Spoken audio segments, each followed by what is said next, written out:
হজের অন্যতম একটি অংশ হচ্ছে শয়তানকে পাথর ছোড়া। হজের পর প্রতি বছর শয়তানের স্তম্ভে ছোড়া কোটি কোটি পাথর কোথায় যায়? এবার প্রশ্ন উঠেছে তা নিয়ে। দর্শক, হজের একটি আনুষ্ঠানিকতা হচ্ছে শয়তানকে পাথর ছোড়া। হাজিরা হজ করতে গেলে শয়তানকে যে পাথর ছোড়েন, সেই পাথরগুলো আসে কোথা থেকে আর কোথায় বা চলে যায়? প্রতিদিন লক্ষ লক্ষ হাজি সেখানে পাথর নিক্ষেপ করেন, কিন্তু এত পরিমাণ পাথর সেখানে জমে থাকে না, সেগুলো চলে যায় অন্য কোথাও।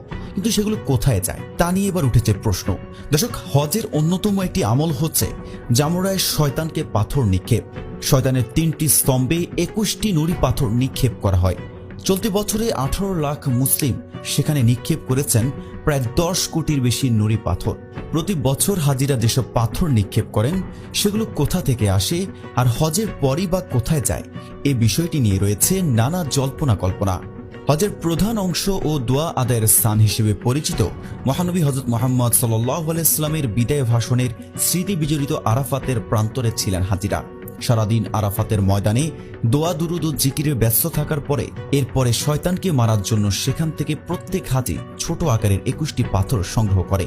মুজদালিফায় ফজরের নামাজ আদায়ের পর হাজিরা কেউ হেঁটে, কেউ বাসে বা ট্রাকে চড়ে মিনায় ফেরেন। মিনায় আরও 2 দিন অবস্থান করে হাজিরা পর্যায়ক্রমে ছোট, মাঝারি ও বড় শয়তানকে 3 দফায় 7টি করে পাথর মারেন। এভাবেই হজের সময় শয়তানকে পাথর মারার প্রথা চলে আসছে। কিন্তু এখন প্রশ্ন হচ্ছে, শয়তানকে নিক্ষেপ করা সেই পাথরগুলো আসে কোথা থেকে আর যায় কোথায়? মূলত তাবুর শহর মিনা থেকেই হাজিরা জামানত ব্রিজে যান শয়তানের প্রতীক স্তম্ভে পাথর নিক্ষেপের উদ্দেশ্যে। তারা যে পাথরগুলো ছুঁড়ে মারেন তার মোট ওজন দাঁড়ায় 1000 টন। হজ শেষে এসব পাথর আবার ফিরে যায় সরকারি গোডাউনে। শুনতে সহজ মনে হলেও সম্পূর্ণ প্রক্রিয়াটি বেশ জটিল। মিনা থেকে জামারাত ব্রিজে যাওয়ার পথে অবস্থিত পাথর নিক্ষেপের 3টি স্তম্ভ। পিলারগুলোর চারপাশের ফাঁকা স্থান দিয়ে নিচে পড়ে হাজিদের নিক্ষেপকৃত পাথর। 4তলা ব্রিজের প্রতিটি তলায় রয়েছে স্বয়ংক্রিয় মেশিন।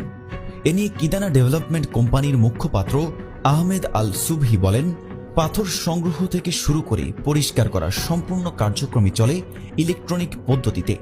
নুড়ি পাথরগুলো ধুয়ে শুকিয়ে রিসাইকেল করা হয়, পরের হজে ব্যবহারের জন্য প্যাকেট করে পাঠানো হয় গোডাউনে। সাধারণত হাজিরা জামানত অঞ্চল ছেড়ে যাওয়ার পরেই করা হয়ে থাকে নিক্ষেপিত কঙ্কর সরানোর কাজ। কনভেয়ার বেল্টের মাধ্যমে নুড়ি পাথর জমা হয় 5তলা বিশিষ্ট বেজমেন্ট ফ্লোরে। সেখানে রয়েছে পাথর বাছাইয়ের অত্যাধুনিক সেন্সর। ধুয়ে মুছে পরিষ্কার করা হয় বাছাইকৃত নুড়ি। সবশেষ প্যাকেট করে পরবর্তী হজে ব্যবহারের জন্য জমা রাখা হয় সুরক্ষিত গুদামে। নুড়ি পাথরের ব্যাগ বিতরণ